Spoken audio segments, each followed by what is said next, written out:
Bonjour, aujourd'hui nous allons travailler les volumes de la tête. Pour cela, vous avez besoin d'un côté d'un peu d'argile, comme cela, d'un petit couteau de cuisine, mais aussi d'un ébauchoir. L'ébauchoir, c'est ce type d'outil en bois pour travailler l'argile. Si vous n'en avez pas, ce n'est pas grave, on va travailler principalement avec nos mains.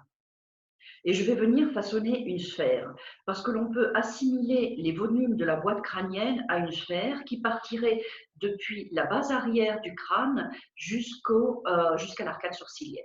Je vais prendre environ un tiers, un petit bout d'argile, de l'argile qui me reste, et je vais venir façonner un petit bout de cylindre qui va venir me signifier mon cou. Et là, ce qui est assez important, c'est qu'il ne faut pas venir positionner la tête vraiment dessus le cou. La tête, elle est positionnée un petit peu en arrière du cou. C'est-à-dire que le crâne, ici, va déborder sur l'arrière du cou, la fixer sur le cou. Une fois que c'est fait, vous voyez, ça ne fait plus qu'une partie, je vais prendre un petit peu d'argile et puis je vais venir colmater l'interstice entre ma tête et mon cou pour bien solidifier cela. Je vais fabriquer un rectangle qui doit avoir la largeur de la tête et il doit être un peu plus long que large. Donc, je viens positionner la base du crâne dans ma paume afin d'avoir le visage ici sur l'avant et je vais venir positionner mon rectangle moitié sur la boule, donc la sphère que j'ai faite ici, moitié sur le cou. Et une fois que c'est fait, je viens appuyer un petit peu sur la terre pour venir la fixer, mais surtout ce qui est important, c'est de garder cette ligne ici, parce que ce point ici, ce sera le coin extérieur de ma mâchoire. Et une fois que mes orbites sont en place, je vais mettre en place l'os de la pommette. Pour positionner ma pommette, je vais donc dessiner un arc de cercle qui part depuis la croche du nez et qui va venir jusqu'à au point où il devrait y avoir l'oreille. Et après, je vais faire donc la même chose de l'autre côté. Je dessine mon arc de cercle qui vient jusqu'à la croche de l'oreille. Et puis, je viens appuyer un petit peu sur ma tête, sur ma terre, pour venir délimiter ma pommette. Vous voyez déjà que ça commence à ressembler à un crâne. Et maintenant, je vais mettre en place mon menton. C'est-à-dire que, comme on l'a dit, ce point-là, il est vraiment très, très important, parce que ce point-là, c'est le coin extérieur de la mâchoire. Par contre, le menton, on est d'accord que le menton, il devrait être un petit peu plus haut. Et puis surtout, si je regarde mon visage depuis en dessous, ici, je devrais avoir un triangle. Donc, ce que je vais faire, c'est que depuis ce point ici extérieur, je vais venir rabattre la terre de façon à venir créer ce triangle dans un sens, puis dans l'autre.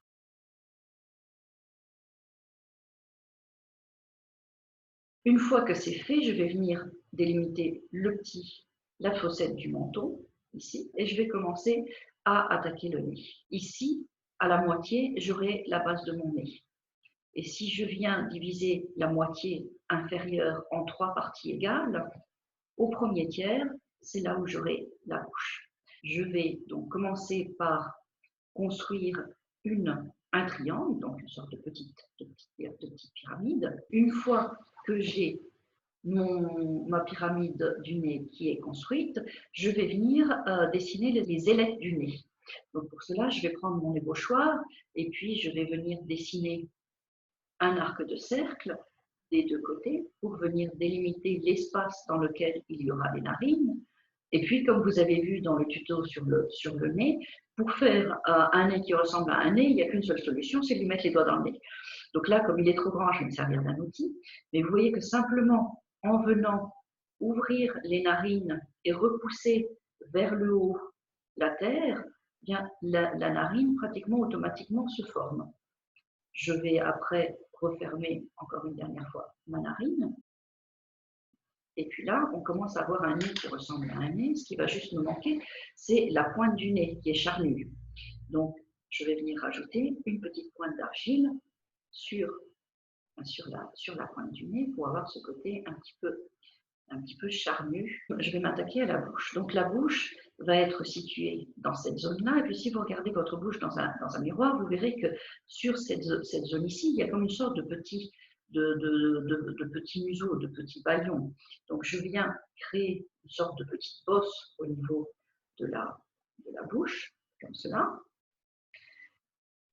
Et puis, comme je vous le disais, l'ouverture de la bouche sera au tiers supérieur. Donc ici, si je divise cette partie-là en 3 parties égales, ma bouche, elle viendra ici.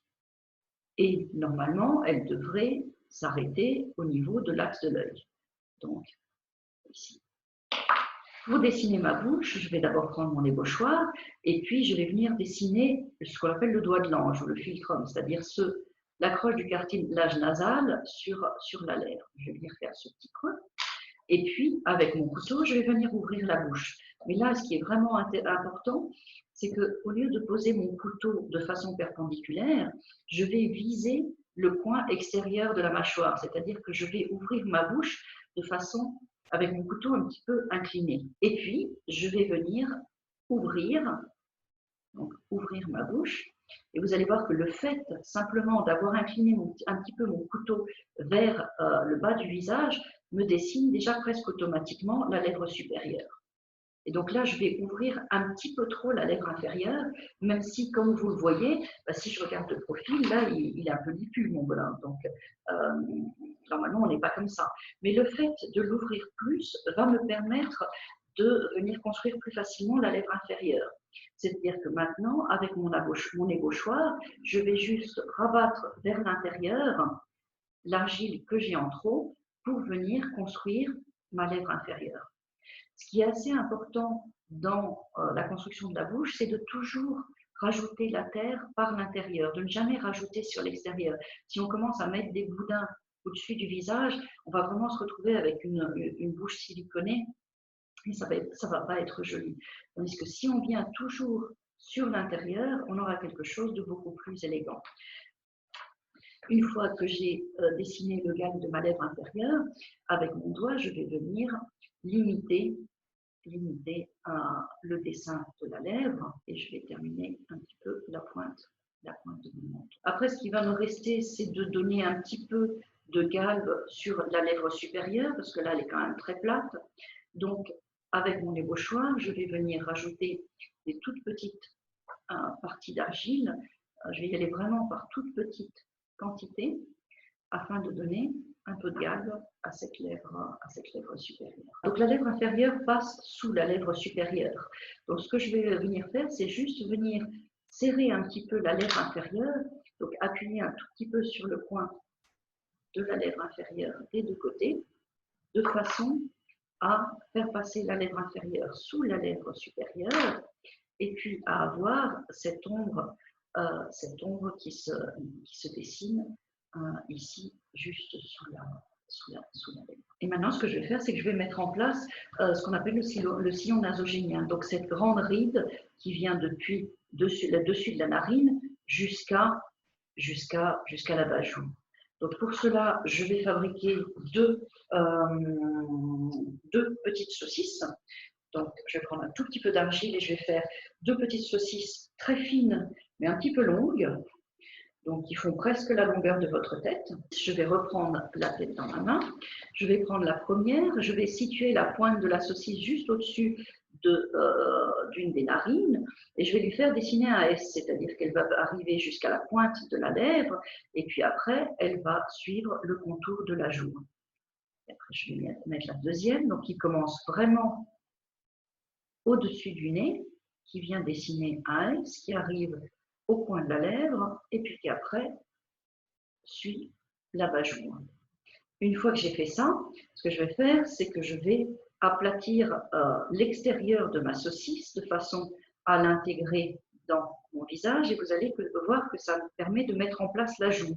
Et une fois que j'ai fait ça, maintenant ce qui va me manquer, c'est d'adoucir juste l'intérieur de cette ride parce qu'elle est marquée dans le visage, mais quand même pas autant que ça. Pour travailler les yeux, la première chose que je vais faire, c'est que je vais vérifier que c'est plus creusé sur l'extérieur que sur l'intérieur, parce que l'œil humain est posé de façon un petit peu en biais par rapport au plan du visage. Et puis, je vais venir construire une amande, donc juste une seule amande qui va me permettre de faire les deux yeux. Et ce qui est important, c'est que quand je fais cette amande, il faut que quand je la mets dans l'œil, je puisse en mettre deux dans la largeur du trou de l'orbite que j'ai déjà fait. Donc là, par exemple, elle est beaucoup trop grande. Et puis cette amande va me permettre de faire les deux yeux. C'est pour ça qu'il faut bien la travailler dans tous les sens, parce qu'une fois qu'elle a bien sa taille, c'est-à-dire que là, je pourrais en mettre une deuxième jusqu'à arriver au bord de l'orbite ici, je vais venir prendre mon couteau, puis je vais venir la couper en deux dans le sens de l'épaisseur. Ça me permettra de faire plus rapidement deux yeux qui vont ensemble. Et je vais mettre donc la première demi-amande à l'intérieur de la première orbite.